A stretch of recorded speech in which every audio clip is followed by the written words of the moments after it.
back here to the Steeler Dome here, and of course a great win there for the Traralgon T-Birds. They're on fire at the moment. They move into second position on the ladder, outright second position on the ladder at the moment with an 82-74 win over Western Port. And of course we've got two of our favourite players, of course, from the Traralgon T-Birds, of course. This is Sexton and Laura Joyce with us now. Thank you so much for joining us. Well done on the win. Thank you. Tell us all about the win against the Western Port today. Well, we come off another win last night, so we thought we'd take that form from last night and try and get a good run out on it, but didn't work to plan to begin with. But I think in the second half we really stepped it up. I think our transition basketball in the third quarter really impacted us. God, I can't even talk today. Really made a difference in our game, especially with Laura running the floor and a couple of really good passes getting it down the floor. You know, Western Port couldn't keep up there for a bit. Now, we'll just go back to last night. You played Warragul at home, and someone's just there we go. Someone's just disconnected our power for a moment. There we go. We're back on the way. There we go. But tell us about the game against Warragul, because you won by 38, but apparently, by all reports, it didn't all go your way, especially in that first quarter. Yeah, we're really bad at starting. That's our thing that we've found this year. Every first quarter we have a really slow start, so it happened again last night and it happened again today, so it's something we really have to work on. And now you're on a 5-game winning streak at the moment. 6-game winning streak. Sorry, Will. And that's right. No, it's good to again picked up for this 6-game winning streak. Where's all the form coming from at the moment? Where has this all turned around? I think we're playing as a team really well. We're playing as a team and we're playing simple basketball. We're scoring off cuts to the basket, off a screen, and it's working for us. When we push, like I said earlier, when we push the ball down the floor, we've got Laura and Chantal and even Megan sometimes running the floor, and we're scoring off it and we're making it easier for ourselves. Now, tell us a couple of the young kids in your team. Of course, playing today in particular. Tell us how special they've been to the success of the team. You go. Well, we've got young Chelsea D'Angelo, who played energy for us. She's just an absolute superstar. She's amazing. So the inclusion of her has been fantastic to give. She can really play any position. So for her to step in and jump in on the court as a fifth player, she's amazing. She could take anyone's spot out there, and she just comes out and breezes past anyone. So she's great. And we've also got young Inika playing. They're both under 16 girls. Inika's fantastic. They're both currently going through the state program, so they're available whenever they can be there. And great inclusion. They're great at training. Their attitude's great. Everything about them's fantastic. Can't rate them highly enough. And same question to you, Laura.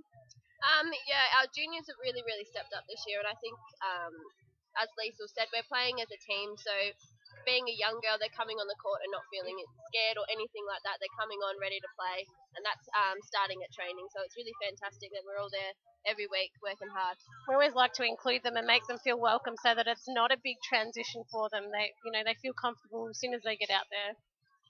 And obviously, both of you've been in the Big V program at the Trove City, and obviously having those two young players coming through out there at Traralgon. What sort of things have you been trying, especially you were saying before with Inika? What sort of things have you been trying to help her? I think Inika's a very confident player. She needs to, be spoken to a lot.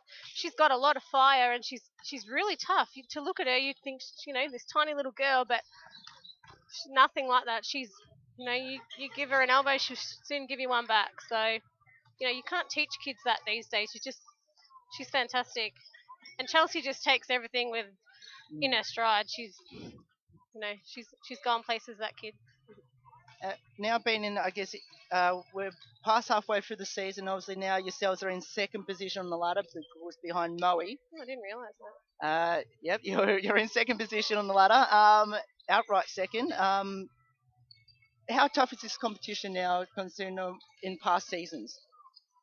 I think that each year it's just getting stronger and stronger, and I think it's coming from the juniors that are really stepping up, and there's some of our seniors that are still hanging around. So I think that each year is just going to keep getting stronger because the junior program down at Traralgon is so strong. Yeah. And in Gippsland in particular, You have a look at the men's team out here. I think the eldest player is 21. They're all can be, I don't it's Fraser, 21, and Trent maybe is 21. The rest of them are like 15, 16, and 17. They're basically an under 18 team with a couple of extras, And then they've won one game throughout the season, but they're pushing teams. They're not getting flogged, and they're doing a really great job. And it's the same with Western Port. They've come through different seasons, and every game they've been flogged. But you see that earlier this season they've really stepped up. So it takes a couple of seasons, but in the end it pays off. Now, yourselves had some massive comebacks this year. I think one game particularly, if my memory serves me right, against Churchill. No, I think I might be wrong with that game. But tell us about, have you versed Moa yet, and how did you go against them? We played them last week. I think we were both missing. But they were undermanned as well, so they had two of their top girls out as well. I couldn't tell you the box score, but as far as I'm aware, it was a good game. It's always physical against Moe. That's always going to happen. But I think the good thing with us too is we do have such a young group, so we can run teams and push them, and we're always never tired, always ready to go. So I think that's one thing that is helping us get over the line in some of those tough games. And what makes Traralgon so special for both of you to be involved in? Well, I've always played at Traralgon. Dream team. Yeah, and we're like, as you've probably seen from Energy, we're a good bunch of girls. Always, we're like a big family down in Gippsland. So, and it doesn't matter who we play against, even if it's Churchill or Moe. The girls that are in our Energy team, we still treat them like our family. We're friends. And I think that's what makes it so special to play for Traralgon too, because it is the same big family. Now, what would be a particular highlight throughout both your times at Traralgon? I think a few years ago for me, we won the whole thing, and it was really awesome because Cindy had just done her knee, and then we got a wet comment, and then we won the So Cindy Cindy tore her ACL in the semi-final against Moe, which then made her ineligible to play in the grand final. Okay. So she got out there for like the last, I think, 10 seconds, which was pretty heartbreaking for Cindy because she's so passionate. But we won that, and then we ended up going down to Bendigo and winning the state final as well. So that was pretty special for all of us. And that particular year will be in our memories for a long time because it was a really close group of girls, and the friendship that we have and still have with those girls is fantastic. And obviously, for everyone out there who doesn't know much about CBL, obviously you go through the conference, and then do you just go straight to the state after that? From both your experience? The winner and the championship winner and the runner-up do, but I think, I can't confirm it, but I think they may have scratched that this year. I don't think it's going ahead. Yeah, it is hard for teams to get up. It's generally the weekend after the final. Yep. Yeah. Big effort. But and it's a really good sort of pre-season almost for Big V too, because it's great competition. Yeah. So it keeps you out on the court, keeps that game practice in. Especially in summer when it's hot and sweating your bubble. Now, just two final ones before I let you both go. We'll finish off with a light-hearted question. Firstly, who's the comedian in the team at Traralgon? Comedian, I would say Keely Burke. Yeah, Keely. I was going to say Keely for sure. Keely or Kellyanne. Straight poker face, but the words that come out of her mouth are hilarious. Yeah. And who's the coach's pet? Oh, who is the coach's pet? Chelsea, yeah. Fair enough. And finally, describe your team in one word. Dream from team. Both of you. Dream team. Absolutely. # dream team. Absolutely. Well, best of luck for the rest of the season. I'm going to have to make my trip to Traralgon again, because obviously for Traralgon T-Best this time, not for the Latrobe City Energy.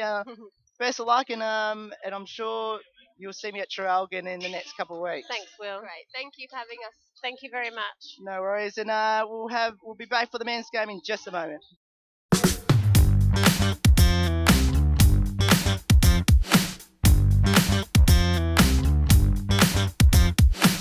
You don't have to fall in line. is such a